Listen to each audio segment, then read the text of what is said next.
Did we just see the blueprint for a motion for new trial in the Alex Murdaugh case?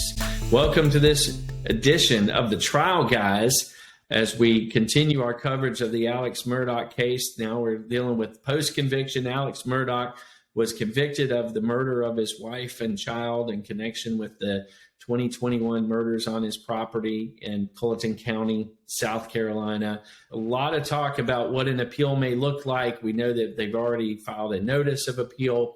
Patrick and I recently were reading about a very similar appeal in another high-profile case, not in South Carolina, but in Georgia. But reading this case, you can't help but see a lot of parallels to the Murdaugh trial and how the case was presented to the jury. And a lot of this revolves around the way character evidence was used at trial. We're going to talk a little bit about the case, which was a high-profile case in the Atlanta area 6 years ago. Ross was convicted of murdering his child because he left the child in the car, allegedly intentionally.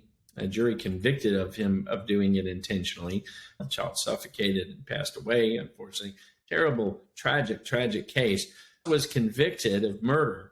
And in that trial, there was a lot of evidence presented to the jury about his affairs and his wanting to be with other women. And there was this motive that was presented to the jury.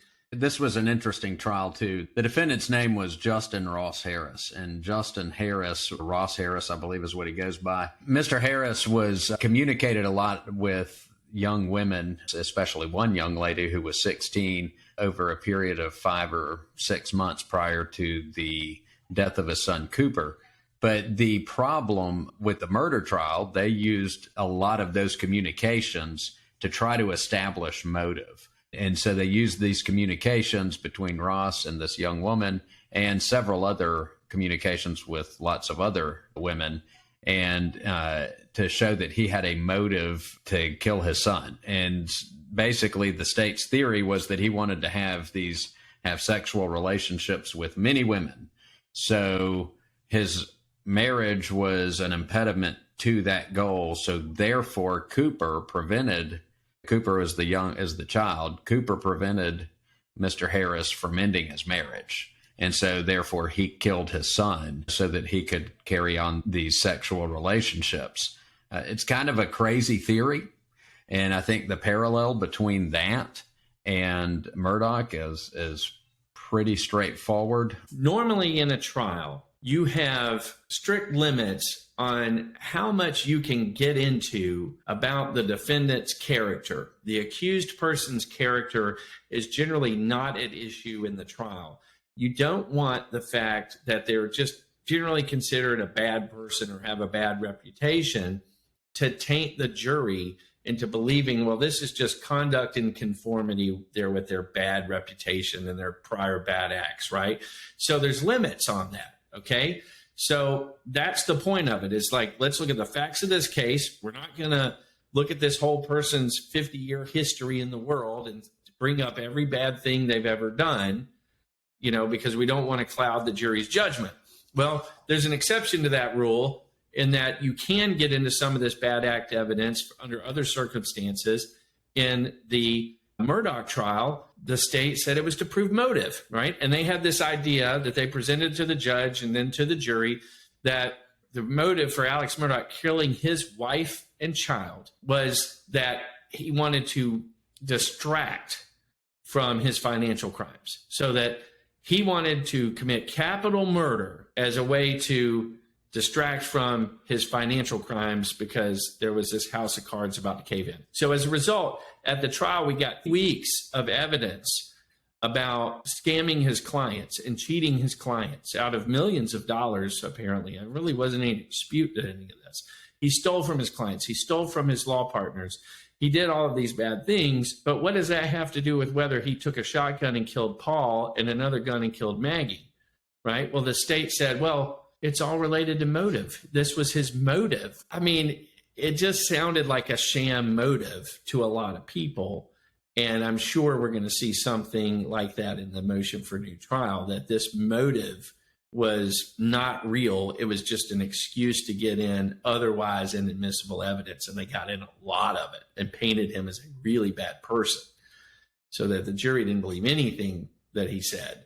So, Patrick, what's the parallel to the Ross Harris case? The Georgia Supreme Court basically said the state was trying to put in motive evidence, so that the courts are going to guard against putting in propensity and bad character evidence that the judge says is masquerading as motive evidence. And that, I think, is a strong argument for the Murdaugh trial. And their appeal would be that all of this financial crime was bad character evidence and propensity evidence that was masquerading as motive evidence. Because to say that you're going to distract from your financial crimes by committing a much more heinous crime of murdering your wife and son on your property with family weapons and leaving evidence behind that would attach you to those family weapons is just kind of a crazy motive. And when you look at this case, the same exact argument would apply in the Murdaugh trial. Couple of quick things. What happened in the Ross Harris case? Is he getting a new trial? His murder conviction was overturned by the court. However, he is still serving a 12-year sentence for conviction on communicating with a minor with explicit content. He was sentenced for those to 12 years, so he's not out of jail. And an interesting thing is his wife spoke out after his murder conviction was overturned, and she said that she did not believe that he deserved to spend the rest of his life in jail because she doesn't believe that he planned to murder their child. So this guy, there were other illegal acts that were committed. He's serving time for those. He's doing 12 years for these things. But as far as killing his child, that murder trial, which was a high-profile trial 6 years ago in Georgia, has now been overturned. If they're going to convict him again, potentially they have to have a whole nother trial. This is, going to have to be gone through now 6 years from the fact. And, this is a case that's been overturned on this theory that the state used a sham motive to get in evidence that otherwise was not allowed. And I think you're going to see a very similar argument from the Murdaugh attorneys that this idea that all of this financial crime needed to be covered up, so he went and killed his family, is a sham motive. It doesn't make any sense. That this stuff was masquerading as motive. I'm sure they'll use that same language to try to get in evidence that the court otherwise would not have allowed. Now, in the Murdaugh case, another thing that matters here is that Murdaugh testified. Okay, one reason you don't testify at trial is that it allows a lot of evidence that's normally excluded to come in. So one of the things that will be interesting to see is if the fact that he testified, if it takes some of this off the table as far as his appeal. If I'm the attorneys for Murdaugh, I'm saying, well, he would not have testified had he not just spent 3 weeks presenting all of this evidence. It was before the jury anyway, so he had nothing to lose at that point. I think that the South Carolina appellate courts are going to have to determine where to draw the line. Are we going to allow the state to concoct a motive, put it out in front, bring up all these bad things that you've done in your life and try to frame it as a motive? And then therefore, you're basically rendering the bad faith evidence protection null and void, but you're also potentially preventing people from really having any right to remain silent in their own trial because, like you said, Murdaugh, what else could they have brought up in his case? It's not like they left anything unopened when they went into all of these other crimes for which he was facing collectively a life sentence for.